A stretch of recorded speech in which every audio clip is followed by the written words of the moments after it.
Так, ребята, значит, установили мы уже двигатель, на свое место поставили.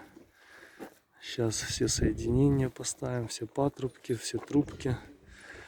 Так, насос дозатора поставили. Вот он.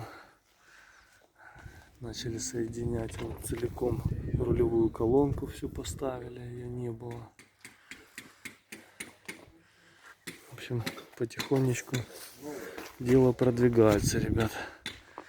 Будем показывать, что у нас получилось дальше.